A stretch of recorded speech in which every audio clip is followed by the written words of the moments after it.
네, 안녕하십니까, 범스타입니다. 최근에 편입하기 너무 어려워지고 있어요. 너무 빠르게 변화하고 있고요. 정말 이제는 누구나 준비를 했을 때 합격하는 시대는 좀 지나지 않았나 이렇게 조심스럽게 생각을 해봅니다. 현 시점에서 편입 준비할 때 트렌드를 좀 알려드리려고 합니다. 오늘 알려드리는 세 가지는요, 여러분들이 편입 준비한다 그럼 반드시 알고 계셔야 될 세 가지입니다. 일단 첫 번째 트렌드입니다. 편입학 TU 증가인데요.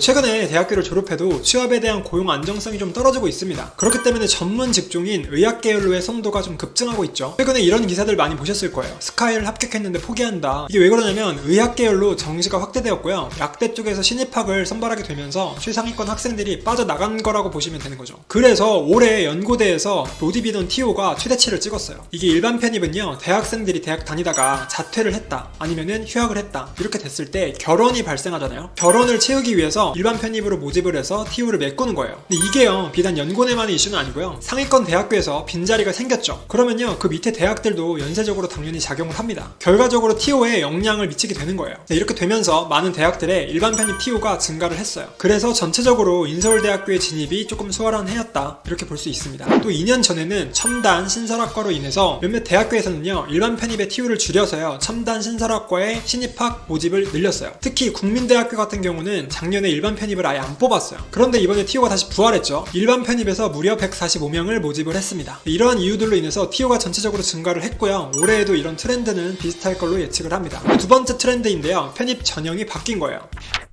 이게요, 2, 3년 전부터 공인영어 전형의 대학들이 점점 편입영어를 반영하기 시작했습니다. 그 예로 대표적인 공인영어 전형의 대학교였죠. 동국대학교. 동국대학교가 원래는 공인영어로 학생들을 선발을 했어요. 그러다가 몇 년 전부터 편입영어로 학생들을 선발하기 시작했습니다. 또 경희대가 원래 공인영어만 보다가 편입영어까지 반영하기 시작했죠.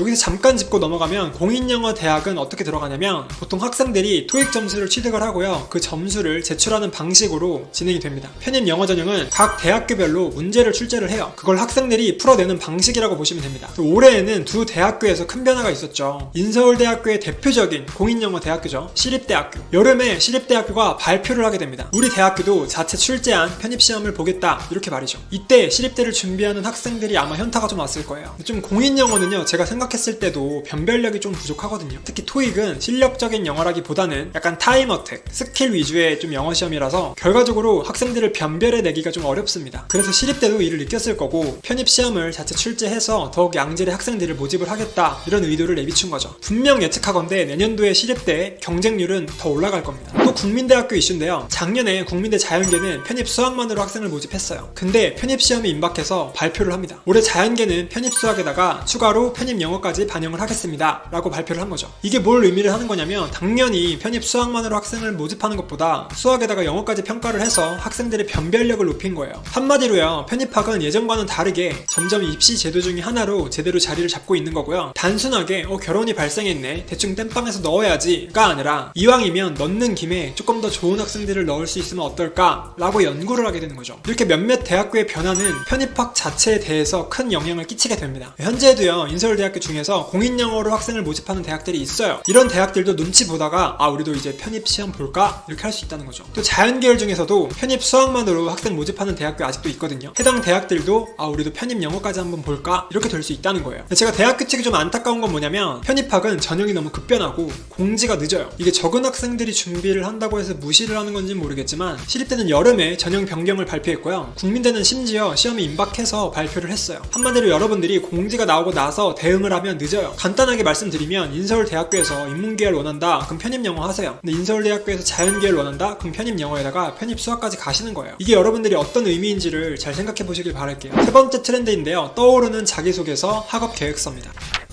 이게 자기소개서나 학업계획서는 학생들의 미래 가능성, 미래 발전 가치를 보겠다는 거거든요. 편입 영어랑 편입 수학을 잘한다고 해서 이 학생들이 공부를 잘하는 건 맞지만 우리 학과에 대해서 관심이 있는지, 우리 학과 공부를 잘 해낼지 이거는 미지수예요. 그냥 영어 수학 잘하는 학생일 뿐인 거예요. 그렇기 때문에 자기소개서, 학업계획서 등을 반영을 해서 이 학생들이 어떤 사람인지를 진짜 면밀히 보겠다는 거죠. 정말 이 학생이 우리 학교와 우리 학과에 관심이 있어서 지원을 한 건지 아니면 단순히 학벌 세탁을 위해서 지원을 한 건지 검증하겠다는 거예요. 그렇기 때문에 여러분들이요, 여러분들이요, 지금 편입 공부를 하면서도 추후에 내가 어떤 학과에 지원을 할지, 그래서 나라는 사람을 해당 학과에 어떻게 연관을 지을지, 이런 것들을 고민해보면서 나만의 스토리를 만들어 나가는 게 정말 중요하다고 볼 수 있습니다. 이게 하루 전에, 뭐 일주일 전에 자소서를 한꺼번에 몰아쓴다? 이거 말도 안 되고요. 미리 키워드로 잡아놓고 그때 가서 준비하는 게 훨씬 낫습니다. 이처럼 해가 바뀔수록 편입도 점점 다양한 것들을 보게 될 거고요. 점점 까다로워지고 어려워질 거예요. 최대한 빠르게 여러분들이 편입을 해서 그나마 간단하고 할만할 때 합격해서 끝내는 게 최고입니다. 네, 지금까지 범스타였고요. 여러분들이 해당 영상을 통해서 편입을 꼭 잘 준비했으면 좋겠습니다.